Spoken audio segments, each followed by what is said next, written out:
Hello दोस्तों, मैं प्रवीश राही। आप सभी का मेरे यूट्यूब चैनल पे स्वागत है।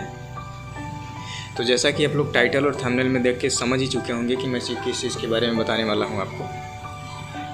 तो फाइन आर्ट्स का जो एंट्रेंस एग्ज़ाम होता है, बैचलर ऑफ फाइन आर्ट्स का, BHU में या तो फिर इलाहाबाद में, लखनऊ में, उस एंट्रेंस से रिलेटेड जो भी मटेरियल्स हैं जो आपको उस एंट्रेंस में ले जाने हैं, जो आपको बहुत ही ज़्यादा ज़रूरी है उस एंट्रेंस में ले जाने के लिए, वो मटेरियल आपको दिखा के और समझा के बताने वाला हूँ कि आपको क्या कौन कौन सी चीज़ें ज़रूरत पड़ेंगी एंट्रेंस एग्ज़ाम में। बहुत से स्टूडेंट जो एग्ज़ाम देने वाले हैं उन्होंने मुझे पर्सनली मैसेज करके बोला है कि ये इस तरह का कुछ आप वीडियो बनाइए और अच्छे से समझाइए हमको ताकि हमें समझ में आ जाए। तो मैं उन सभी के लिए और आप सभी के लिए ये वीडियो है। तो आर्ट मटेरियल को बताने से पहले मैं आपको एग्ज़ाम से रिलेटेड कुछ बातें बताना चाहता हूँ। ये इन्फॉर्मेशन मैं आपको अब तक यानी कि 2020 से पहले जितने भी एंट्रेंस एग्ज़ाम हुए हैं उसके आधार पे दे रहा हूँ। तो सबसे पहले मैं आपको बता दूँ कि एग्ज़ाम में 2 पेपर होगा, एक स्टिल लाइफ का होगा और एक वाटर कलर का कॉम्पोजिशन करने के लिए आएगा। स्टिल लाइफ में आपके सामने कोई भी चीज़ रख दिया जाएगा, कोई भी ऑब्जेक्ट जैसे लालटेन, केतली, बाउल विथ ड्रेपरी, इसको आपको पेंसिल स्केच में करना है। जो कॉम्पोजिशन का वर्क है उसको आपको मेमोरी कॉम्पोजिशन करना है, जिसमें से 3 फिगर्स, ह्यूमन फिगर्स बिल्कुल ज़रूरी है कि आपको 3 ह्यूमन फिगर्स कंपलसरी है उसमें बनाने के लिए। आप उससे ज़्यादा भी फिगर्स को बना सकते हैं। जो आपको वाटर कलर में करना है कॉम्पोजिशन के लिए और स्टिल लाइफ के लिए मैं अपने नेक्स्ट वीडियो में डिटेल में बताऊँगा कि कॉम्पोजिशन में क्या क्या आता है और कॉम्पोजिशन किस तरह से किया जाता है। तो मेरी नेक्स्ट वीडियो देखने के लिए आप मेरे चैनल को सब्सक्राइब कर लीजिएगा पहले से ही और बेल आइकन को भी दबा दीजिएगा। और एक पेपर 1.5 घंटे का होगा, यानी कि 1 घंटे 30 मिनट का, और दूसरा पेपर भी 1 घंटे 30 मिनट का होगा, जिसमें बीच में आपको 30 मिनट का रेस्ट दिया जाएगा। वो रेस्ट कुछ इस तरह से होता है कि पहले आप स्टिल लाइफ का या तो पेपर आपको करना पड़ेगा और या फिर आपको पहले कॉम्पोजिशन का पेपर देना पड़ेगा। 1.5 घंटे का टाइम आपको मिलेगा पहला पेपर करने के लिए, फिर 30 मिनट का आपको रेस्ट मिलेगा, फिर उसके बाद 1-1.5 घंटे का टाइम फिर दूसरा पेपर करने के लिए मिलेगा। तो ये ज़रूरी नहीं कि आपको कॉम्पोजिशन का जो पेपर है वो पहले हो या स्टिल लाइफ का पेपर पहले हो, कोई भी पेपर पहले हो सकता है। तो इस तरह से आपके पेपर्स होंगे। अभी मैं आपको बताता हूँ कि कौन कौन से मटेरियल्स आपको एग्ज़ाम में ले जाने हैं जो कि बहुत ज़रूरी है। तो सबसे पहले तो आपको बता दूँ कि एग्ज़ाम में जो पेपर का साइज़ आएगा वो लगभग क्वार्टर शीट होता है। अगर क्वार्टर साइज़ आपको नहीं पता है तो मैं आपको ये बता दूं कि आपका A4 साइज़ का जो पेपर होता है उस पेपर को आप 2 पेपर कर लीजिए, यानी कि कुछ इस तरह से और कुछ इस तरह से।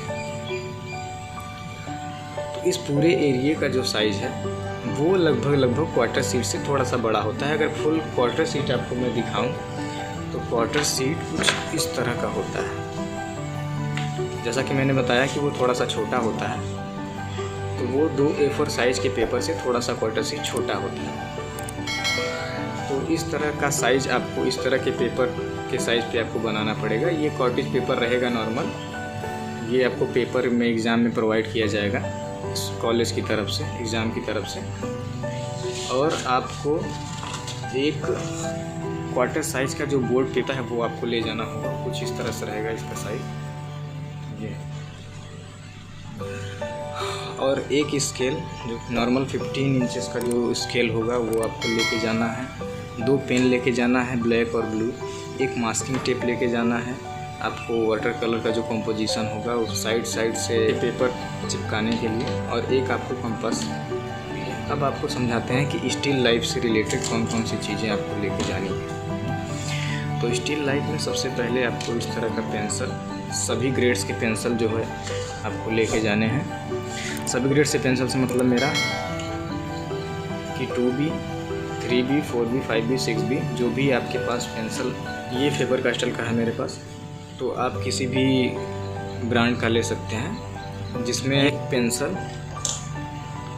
पेंसिल आपको 2H होना आपके पास ज़रूरी है। 2H जहाँ पर लाइट ज़्यादा होगा उस चीज़ को सेट करने के लिए होता है। और सभी पेंसिल्स आपके शार्प होने चाहिए पहले से ही। ये आपको एग्ज़ाम में शार्प नहीं करना है, वो आप पहले से ही घर से ही शार्प करके लेके जाइए टाइम बचाने के लिए। और एक शार्पनर आपको ले जाने हैं, बहुत ज़रूरी है। एक आपको ये स्क्रैपर आपको ले जाने हैं इस तरह। ये स्क्रैपर आपको पेंसिल शार्प करने के लिए या तो फिर टेप वगैरह काटने के लिए। मैकेनिकल पेंसिल, ये मैकेनिकल पेंसिल आपको आउटलाइन करने के लिए लेके जाना बहुत ज़्यादा ज़रूरी है। आप किसी भी ब्रांड का ले सकते हैं, कोई भी मैकेनिकल पेंसिल ले सकते हैं। और एक ये ब्लेंडिंग स्टम्प होता है शेडिंग करने के लिए, जब आप किसी चीज़ को स्केच कर लेते हैं तो सेट करने के लिए होता है। और आपके पास इस तरह का एक चारकोल स्टिक होता है, वो अगर आप चाहें तो लेके जा सकते हैं। पेपर सिर्फ 1.5 घंटे का होता है, इसीलिए आपको जो अगर ज़्यादा जल्दी से आपको शेड करना है तो आपको इस तरह का चारकोल स्टिक लेके जाना बहुत ज़रूरी है। और मैं तो रिकमेंड करूँगा आपको कि ये चारकोल स्टिक का जो पाउडर होता है वो इस तरह से इससे निकलता है। इसका आप पहले से ही पाउडर बना के लेके जाइए। एक स्टिक होता है, इसको आप किसी भी तरह से पाउडर की तरह निकाल सकते हैं। इसको पाउडर की तरह घिस घिस के। और मैकेनिकल पेंसिल के लिए आपको ये लीड्स लेके जानी है और ये इरेज़र के कुछ छोटे छोटे टुकड़े आपको पहले से ही काट के रखने हैं कि जो छोटे वाले एरियाज़ हैं, जहाँ शार्प एरियाज़ हैं, उसको अच्छे से डिटेल में इरेज कर सकें। तो अब हम आपको बताते हैं कि वाटर कलर से रिलेटेड आपको कौन कौन सी चीज़ें लेके जानी है। तो वाटर कलर के लिए सबसे पहले आपको एक वाटर कलर का पैलेट होना चाहिए, जो कि इस तरह का आता है, मार्केट में आपको आसानी से मिल जाएगा। और ये मास्किंग टेप बहुत ज़्यादा ज़रूरी है इसके लिए। और ये आर्टिस्ट वाटर कलर जो कि इस तरह का होता है, ये आर्टिस्ट वाटर कलर आपको ले जाने हैं। कई लोग होते हैं जिनको पता नहीं रहता, तो वो कैमल का ही वाटर कलर लेते हैं, लेकिन वो जो होता है वो स्टूडेंट होता है, लेकिन ये आर्टिस्ट वाटर कलर है। तो मैं आपको रिकमेंड करूँगा कि आप आर्टिस्ट वाटर कलर ही लेके जाएं। ये थोड़ा सा स्टूडेंट वाटर कलर से काफ़ी अच्छा होता है। और उसके बाद वाटर कलर ब्रशेस होते हैं। ये ब्रशेस आप ले सकते हैं मार्केट से, ये सोनाई की ब्रशेस हैं। आप इससे अच्छा भी ब्रश ले सकते हैं। वाटर कलर ब्रश यूज़ करिएगा।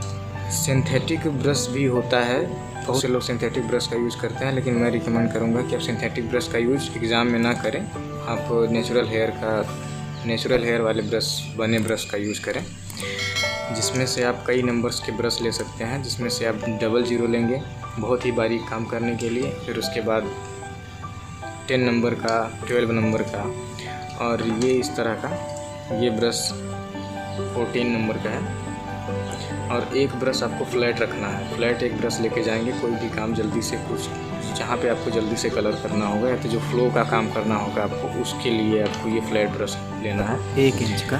और वाटर कलर का ब्रश धुलने के लिए इस तरह का कोई बाउल लेना बहुत ज़रूरी है। उसके बाद आपको एक बॉटल लेना है, जिसमें से आपको वाटर पहले से ही लेके जाना है। इसके अलावा आपको एक सॉफ्ट कॉटन का कपड़ा लेके जाना है, खास करके ब्रश और कलर को साफ़ करने के लिए। और कॉटन्स के कुछ टुकड़े लेके जाने हैं, ये स्पेशली चारकोल पाउडर के साथ सेट करने के लिए। स्टिल लाइफ को बनाने के बाद ड्राइंग को फिक्स करने के लिए इस तरह का एक फिक्सेटिव आता है, जिससे आपको ड्राइंग पे स्प्रे करना है। इसका ऊपर का रैपर निकल गया है, तो आप इमेज में देख रहे होंगे उस तरह का होता है, उसको लेके जाना है। इन सभी मटेरियल्स को कैरी करने के लिए कैरी बैग अलग से आता है। स्पेशली ब्रश को रखने के लिए ब्रश होल्डर आता है, उसका इस्तेमाल आप कर सकते हैं ब्रश को रखने के लिए। तो इतने आर्ट मटेरियल्स आपको लेके जाने हैं। एग्ज़ाम से रिलेटेड मैं एक बार फिर से आपको समझा देना चाहता हूँ कि एग्ज़ाम में आपके 2 पेपर होंगे, एक स्टिल लाइफ का, दूसरा कॉम्पोजिशन का। कॉम्पोजिशन जो होगा वो आपको मेमोरी से करना होगा, जिसमें ह्यूमन के 3 फिगर्स होने बहुत ही ज़रूरी है, कंपलसरी है, आपको करना ही करना है। और इरेज़र का इस्तेमाल आपको बहुत ही कम करना है। हो सकता है कि इरेज़र का सही इस्तेमाल ना करने की वजह से आपका नंबर कट जाए। और पेपर में जो स्टिल लाइफ होगा और या कंपोजिशन होगा, उससे रिलेटेड मैं नेक्स्ट वीडियो में आपको समझा दूंगा कि स्टिल लाइफ किस तरह से आता है, उसमें किस तरह से शेडिंग किया जाता है, और कंपोजिशन में भी सेम। तो मेरी नेक्स्ट वीडियो देखने के लिए आप मेरे चैनल को सब्सक्राइब कर लीजिएगा पहले से ही, और बेल आइकन को भी दबा दीजिएगा। तो बस दोस्तों, इस वीडियो में बस इतना ही। Thank you so much for watching and best of luck for your exam.